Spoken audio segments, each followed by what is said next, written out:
Hey, what's up, everybody? Welcome into Tom Curran's Patriots Talk podcast, joined as always by Senator Phil Perry. And Phil, we got some wide receiver news to dive into. DeVante Parker acquired via trade from the Miami Dolphins.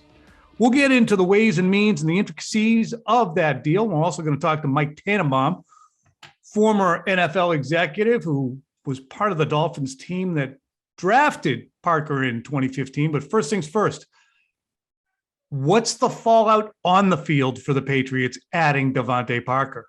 Tom, on the field, the Patriots get what they need, which is a big-bodied presence who can threaten defenses down the field. This is what they've been looking for all offseason, size and speed on the outside. Parker is not exactly a burner, but he's not lead-footed either. I mean, the guy ran a 4.45 coming out of college. He's still 29 years old. He has dealt with soft tissue injuries, but this is the kind of player who, if he's on the field, and if he gives you anything close to what he gave the Dolphins back in 2019 when he played in a Patriots-style system under Chad O'Shea, he really could have a domino effect on the rest of your offense and make life a lot easier for Mac Jones.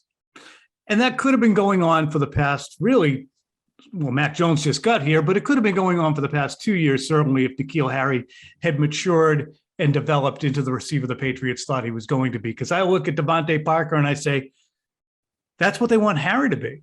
He's not a ridiculous burner. He runs a 4.47. That's fast, but he's physical. He's big. He's 6'3", 219. Harry's 6'3", 225. Really, he's in the suit that Harry was supposed to fit into. And the ongoing question, we'll get back to Parker in 1 second, but why are the Patriots unable to hit on guys who are not already in the league and develop them into the wide receivers they want them to be? And I'm going to give you this quote from Bill Belichick from 2019, just before the Patriots drafted Harry. I asked Belichick during that pre-draft media access, why is it hard? He said, it's always easier to evaluate NFL players than college players. We get a guy from another team. We're going to see him play against teams we play. We just haven't seen him play in our system. But we've seen him match up against comparable players and comparable schemes. When you're talking about college players, you're talking about projecting a guy from whatever his college scheme is into a totally different scheme, and that's imperfect. Much harder to go from college to the NFL than NFL to NFL. We would all understand that to be the case. But why does it seem so specific to the Patriots, Phil? And we'll get back to Parker in a second. But this is, and it works out great. You're only spending $5.6 million on the guy. Fine amount of money to spend for, instead of trying to get blood from a stone with N'Keal. And next year, N'Keal's fifth-year option will be $12 million. But it just becomes that same circular argument. At least bringing him in keeps the Patriots away from needing to draft a wideout. Yeah, to answer your question, I don't know why the Patriots versus other teams have had trouble at the top of the draft. I mean, you look at some of the later round picks that they've made, whether it's Malcolm Mitchell or undrafted rookie like Jacoby Myers. I mean, they're not incapable of finding talent there and developing it rather quickly to make those guys impact players. There's something about that transition. And I've talked to scouts about this before, and a lot of guys will tell you, hey, especially at that position where the athletes are so much better generally because everybody wants to play receiver. The athletes coming up through the ranks are just going to be playing better than what the other team has at corner. And these guys are such good athletes at times when they get to college. These colleges want to get them on the field right away. And that's great. They can figure out ways to use them, but they're already sort of on that hamster wheel. And there's maybe not a lot of development going on at the college level. And they're certainly not seeing NFL style defenses at the college level. So by the time they get to the pros, you're looking at these guys that are great athletes, that are physical specimens, but have run maybe 4 routes their entire college career. And it does make that projection a lot harder. Not only are the routes different, but how many of these guys have seen press coverage? And that entire facet of the game is one of the most important things in terms of how you project and how you succeed at the NFL level. And a lot of these guys never saw press coverage in college. So does that mean he can't do it? Or does that just mean he hasn't had the opportunity? So the evaluation is difficult, but Tom, using all of that logic, it should be difficult for every team. And it hasn't been as difficult for every team as it has been for the Patriots, it seems like. as you're talking, something was occurring to me. Jacoby Myers, Julian Edelman, Rob Gronkowski, Malcolm Mitchell to a degree. Those are players who were a quarterback, an absolute, I hate to say this to you, but because people might not believe it, an absolute geometric genius was Rob Gronkowski at the tight end position.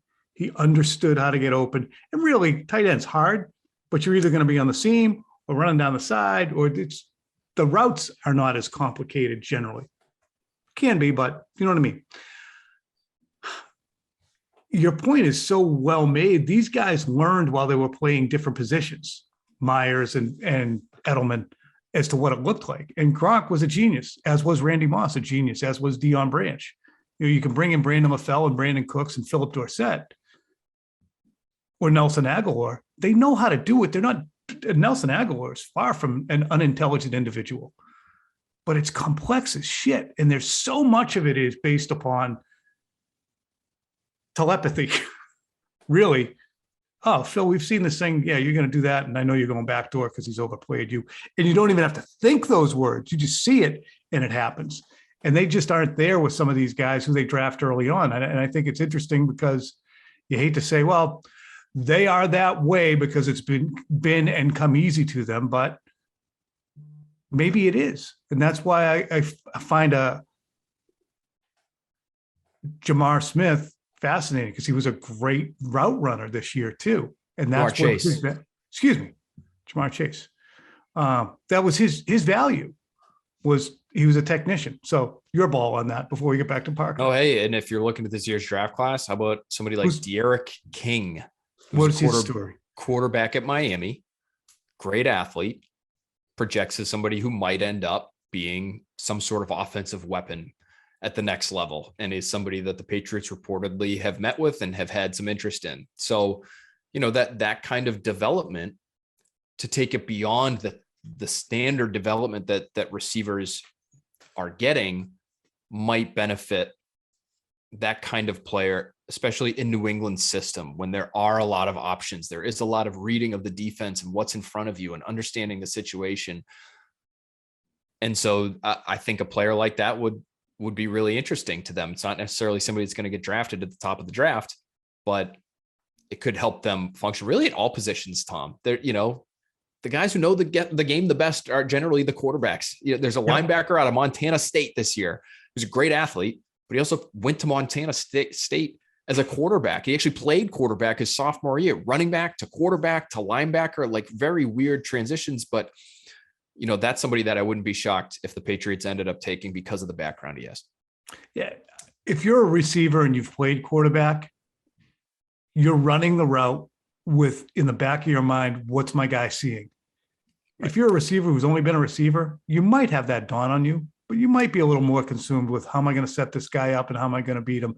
And how many times do I need to Jaylen Brown this guy and go through my legs and shimmy and everything else, instead of saying, let's just stop with all the moves because he only has so much time. How can I have Jaylen Brown shrapnel flying in a Patriots Talk podcast about DeVante Parker? Be that as it may. Phil, DeVante Parker doesn't make Nelson Aguilar obsolete, does he? Not necessarily. You know, number one, I think you're going to want some insurance for DeVante Parker in case he gets hurt, which he has tended to do over the course of the last couple of years. But he will, in my opinion, if healthy, take on that X receiver role that really was Nelson Aguilar's all of last year. So does Nelson Aguilar get quite the same number of snaps that he did in 2021 with Parker now in the mix? My guess would be no. But Aguilar also has some positional versatility. He played a lot in the slot as a member of the Eagles back in the day. And so maybe he could be used as a complement to almost every receiver that you have on the roster. And if you like a certain matchup, if you say you want to put him in the slot because you think the opposing slot corner doesn't have great vertical speed, and you know that Jacoby Myers is a really good player for you, but he doesn't have great vertical speed either. And if you put Nelson Aguilar inside, you may have a mismatch. That's something that they could play around with. I think he's making a lot of money, Tom, and if they could free that up somehow and they could end up dealing him, that wouldn't shock me. But having receiver depth in this day and age with a young quarterback, never a bad thing.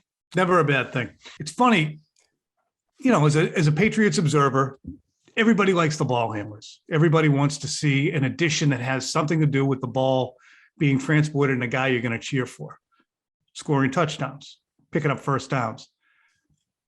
But if I had to stack the needs, I would have said offensive line, corner, and then linebacker / wide receiver fourth, or in a tie for third. And I still say slot, but I think I'm getting voted down on that. But so I don't think that this is a good move. I'm happy they made it, but still I see more important yawning needs on this roster so this doesn't make me go 11-6, here they come.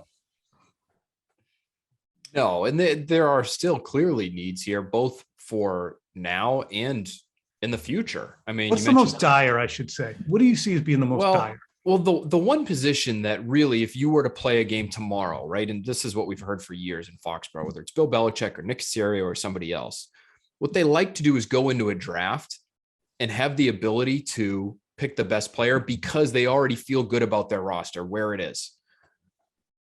The one position right now where you really would have a hard time arguing to someone that it's an NFL caliber spot right now is guard. But guard is also a spot that you can fill round 3, round 4, even later than that, potentially. And you did, before I let you keep going, you did your offensive line prototypical Patriots. Is it deep enough there for the Patriots to find a Shaq Mason? Oh, yeah, I think so. I think so. Whether you're talking about Cole Strange from UT Chattanooga, who had a great Senior Bowl in the sometimes people want to get a little strange. Little strange for the Patriots would be a very good thing, in my opinion. Somebody like Jason Poe, who is an elite athlete from Mercer Division II. He actually was on Lenore-Rhyne a couple of years ago. Kyle Duggar, something in the water down there, some crazy athletes at Lenore-Rhyne. You could get him. He might not even be drafted, but might be somebody who could come in, and he's an NFL caliber athlete. So guard, you can wait on. And tackle, Tom, to me, is one of the deepest positions in this year's draft in the first round. And so a lot of these trades that have been made lately, whether it's the Saints, the Eagles, there's been a lot of movement. I think people are wondering, okay, who's angling up for a quarterback and who's angling up just to make sure they don't get left on the outside looking in at this tackle class, because it is really good. Mm-hmm. So there's a chance to me that a tackle slips to you, and maybe that's your left tackle of the future with Isaiah Wynn looking at a contract year and Trent Brown always hurt. Edge is a very deep position this year. I would put that on my list of quote unquote needs for the Patriots too, because, across from Matt Judon, do you really know what you have with Josh Uche and Ronnie Perkins? So there are plenty of spots for them to address. I would just say, based on what I think the most important part of their team to develop right now is the offense around Mac Jones. Agreed. And based on agree. Well, based on, and I would just say, just to finish that thought, just based on the depth of this year's draft and where you have to take tackles generally that are the really, really good ones, I would be looking at a tackle in that first round at number 21 overall if I'm Bill Belichick. So I was on EEI earlier, and I agreed with you, and then I realized, well, dipshit, you just talked on EEI an hour ago about how the more concerning side of the ball at the end of the season to me was the defensive side. That was the more frustrating side. Now, you can make the case for the offense having lapped the defense because they've lost an offensive coordinator, multiple offensive coaches, their best guard, their, in some ways, best player on the offense, or most effective player at his position. So maybe offense has lapped it, but I still look at the defense and say, man, corner. But you made a point earlier in this offseason, and it was, shit, fix one side and then just strap it on and get in shootouts. Maybe that's the way to go. Well, to me, it's just where we are in 2022. You can get by with a good enough defense. Now, if you're not going to find Aaron Donald sitting on the side of the road or some game record, right? Well, it's really hard to do that, number one, but it's also hard. It's hard to get to the Final Four, the Final 8 with your defense really leading your team. It's just the way the league works. It's hard to play a good defense now. It's hard to keep teams in the low 20s week after week, or in the teens week after week after week. It's almost impossible. There are too many talented players at the quarterback position, too many talented receivers, too many offensive-minded head coaches. It's hard. And that's to keep the good teams, really. Correct. I mean, the Patriots kept a ton of teams in single digits last year. But we all knew, as we did in 2019, they might get in with some better teams and get ripped a newie, and they did. And so I would just say, to keep up on the scoreboard, to make sure you're putting your young quarterback in the best position to succeed and to try to some way wiggle his way into that elite tier of quarterbacks that give you a chance to win a Super Bowl, you have to build around him. And so I don't know if you have to go receiver in the first round, Tom. I would not call that their greatest need, though I would expect, and what I've heard is expect the Patriots to still draft a receiver. The question is when, and I think this Parker trade allows them to wait on that, not force it at that position, maybe force it at one of these more premium positions where the hit rate is probably a little bit better in the first round too, and then get your receiver a little bit later. Love it. Phil, I think we've taken this ship as far as we can with DeVante Parker. We do have, as I mentioned, Mike Tannenbaum from the 33rd team, and he's going to jump on with us. We got a quick snippet. Phil, give the folks an idea what's coming on the next Pats this week. You're going to want to hear it. Yeah, we got a great guest this week. We've got Nakobe Dean, linebacker from Georgia. Patriots are interested in some smaller players at the second level. They're going to be interested in Nakobe Dean. They might be. So we're going to have him on next Pats. He'll be a great guest for us. Todd McShay, our buddy Todd McShay at ESPN, is a huge fan, not only of Nakobe Dean's game, but Nakobe Dean's fit with the Patriots specifically. So we'll hear from Todd McShay on the pod this week as well. Oh, great. That's awesome. And we're going to have Tannenbaum, as I mentioned. He is with the 33rd team. It's a website of former NFL executives, coaches, and they get together and really share their knowledge directly with you. So we appreciate Mike jumping on with us to discuss DeVante Parker. And wait till you hear what he has to say about the Patriots and Dolphins and who's ahead in that race. After Mike finishes, I'm just going to drop it. So this is goodbye. See you Thursday. And here it is. Longtime executive Mike Tannenbaum joins us. And Mike, you were with the Dolphins when DeVante Parker was drafted. Are you first surprised as an executive to see a trade within the division? Yeah, a little bit. It's rare, Tom. It's not completely unheard of, but it is rare. And when you look at DeVante Parker, what was it that the Dolphins liked about him when they brought him aboard? Yeah, we really liked his size, his catch radius, his competitiveness. He's really good one-on-one in contested catches, has rare ability to high point the ball. He plays to his size. When he came out, he had really good time speed, and we thought he played to that time speed. His injury history, I think, posed a little bit of a concern here. He's had some soft tissue issues. For going forward, should that be something the Patriots are desperately concerned about? Well, I think it's something you should be concerned about. Look, he's a great competitor on game day. He has had trouble, obviously, Tom, staying healthy for all now 17 games. But if he does, he's a really good player. Obviously, Miami had a surplus, acquiring Cedric Wilson, drafting Jalen Waddle, and obviously the big trade for Tyreek Hill. So to me, it was a good opportunity for the Patriots. And if they could come up with a way to keep him healthy, he could be a really good player for them. How do you like the fit in the New England offense? I mean, they don't have an elite, but it seems like they have a nice complement, Mike, of different players. Yeah, I think he's a great complement because he can play outside. He's a traditional X, and he can run the slant. He can, again, catch contested catches down the field. And I know they love versatility. And with some of their other players that they have, Jacoby Myers, some of the other guys came back from last year, Kendrick Bourne, Aguilar. I think Parker is a great complement to that group. Two final questions. One, any theories, and you've been around it a long time with the New England Patriots and the AFC East paying attention, any theories as to why the Patriots have struggled so much to draft and develop receivers? They have developed receivers, be it Wes Welker, Julian Edelman.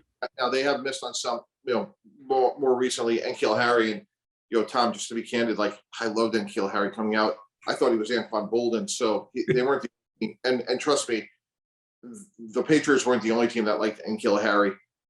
He just hasn't played with a lot of tempo, sense of urgency, which you'll see with Parker. But they're actually similar builds, in my opinion. So what they didn't have in Harry, I think they can replace him I don't have a great answer except to say that Coach Belichick, to me, of all the great hallmarks of his career, like player development, you could just look at, there's countless guys from the Malcolm Butlers of the world. We could go on and on about the guys they have developed. Hard to say why they haven't hit on more receivers consistently. Yeah, the ones they draft. And give me a quick synopsis, and we appreciate you taking the time. We know you're stacked today doing work for the 33rd team and your other accounts, but quick take stock of the AFC East here at the beginning of April. Yeah, like to me, the tiebreaker, obviously it's Buffalo, but to me, the tiebreaker between New England and Miami, and I've said this on the air, much to the chagrin to my friends down here in South Florida, I think Mac Jones is a better football player than Tua. And that's why I give the edge to New England right now over Miami, just because I'm a big believer in Mac Jones. I'm still surprised that J.C. Horn was selected by the Panthers over Mac Jones. I just don't understand that. Matt Rule coached Mac Jones all week at the Senior Bowl. We were there. And as a rookie, Mac Jones took that team to the playoffs. And I think with an off season, he'll only get better. I'm a big Mac Jones fan. I just think Coach Belichick will get the defense squared away. Sure, do they need to add another corner? Absolutely. Do they need to add another receiver? Absolutely. But I think trading for Parker, Tom, before the draft gives them some flexibility depending on how the board falls to them. I think this draft's so fascinating because if you talk to 10 teams, Tom, there's 10 different sort of variables out there. So a lot of intrigue over the next month. All right. Well, I'm a big fan of Mike Tannenbaum and his enterprise, the 33rd team.